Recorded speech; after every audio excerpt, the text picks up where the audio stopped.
Hello students, पढ़ने बैठे हो, याद नहीं हो रहा? कुछ लोग मानते हैं कि पढ़े हुए को याद रखना सबके लिए आसान नहीं होता, लेकिन ये सच नहीं है। याद रखने की कैपेसिटी गॉड गिफ्टेड नहीं होती, उसे कोई भी बढ़ा सकता है। बस आपको कुछ तरकीबों को अपनाना पड़ेगा। लेकिन इससे पहले आपको एक काम करना है, आपको इस चैनल को यानी कि सुयाल मोटिवेशन को सब्सक्राइब करना है, क्योंकि आज हम यहाँ आपको बता रहे हैं 5 ऐसे टिप्स जो आपकी याद रखने की क्षमता को बढ़ा देगी। आप कुछ टिप्स नेट पर भी ढूंढ सकते हैं, लेकिन ये टिप्स हमारे खुद के एक्सपीरियंसेस हैं और आई एम 100% श्योर कि आपके लिए फायदेमंद होने वाले हैं। जब भी आप पढ़ने बैठे जरूरी बातों को कर लें अंडरलाइन। जब भी आप पढ़ने बैठे तो हाथ में एक पेंसिल लेकर बैठे। अब आप सोच रहे होंगे कि पेंसिल का क्या करना है। इसका फायदा ये होगा कि कोई भी खास टर्म या फिर डेफिनेशन दिखने पर आप उसे अंडरलाइन कर सकते हैं। अंडरलाइन करने के साथ ही उस लाइन को 2 या 3 बार रिवाइज कर लें और हो सके तो उसे किसी बात से कनेक्ट कर लें, ताकि जब आप उसे दोबारा पढ़ेंगे तो आपको वो एकदम से याद आ जाएगी। और ये एक ऐसा तरीका है जिससे न केवल आपको ज्यादा जल्दी याद होगा, बल्कि ज्यादा दिनों तक याद रख पाएंगे आप उस बात को।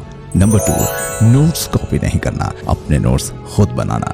कई बार टाइम कम होने की वजह से स्टूडेंट्स अपनी क्लास के साथियों के नोट्स को फोटोकॉपी करवा लेते हैं। ये एक बहुत ही गलत तरीका है। दूसरों के नोट्स पढ़ने में बहुत ज्यादा वक्त लगता है और ये समझ भी नहीं आते, इसलिए अपने नोट्स खुद बनाइए। अपने दोस्तों की नोट्स की कॉपी आप कर सकते हैं, लेकिन उसे अपने शब्दों में ढाल लें।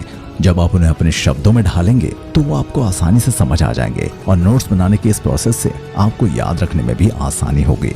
आपको सिलेबस को समझने और याद करने में आसानी होगी।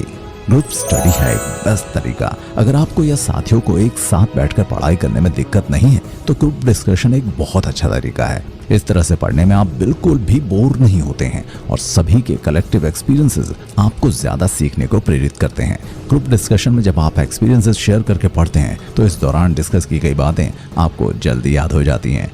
नंबर 4, पढ़ाई के दौरान लेते रहें ब्रेक। लगातार स्टडी करने से ब्रेन थक जाता है। लगातार पढ़ने से कई चीजें याद भी नहीं हो पाती हैं, इसलिए स्टडी के दौरान बीच बीच में थोड़ा ब्रेक लेते रहें और इस ब्रेक के दौरान आप अपना पसंदीदा कोई भी काम करें या फिर रिलैक्स करें और फिर एनर्जेटिक होकर जुट जाएं पढ़ने में।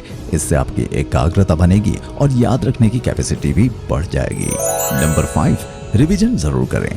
आप जो भी पढ़ रहे हैं उसे रिवाइज करना ना भूलें। रिवीजन करने से वो समझ में आ जाता है, जो कुछ आप पढ़ रहे हैं वो आपको याद भी रह जाता है। आप जो भी पढ़ें उसे 1 हफ्ते बाद दोबारा रिवाइज करें ताकि वो आपके ब्रेन में सेट हो जाए। तो स्टूडेंट्स, अगली बार इन सब बातों को, इन नुस्खों को अपनाएं और एग्जाम में बहुत अच्छे नंबर लेकर आएं। हमारी शुभकामनाएं आपके साथ हैं।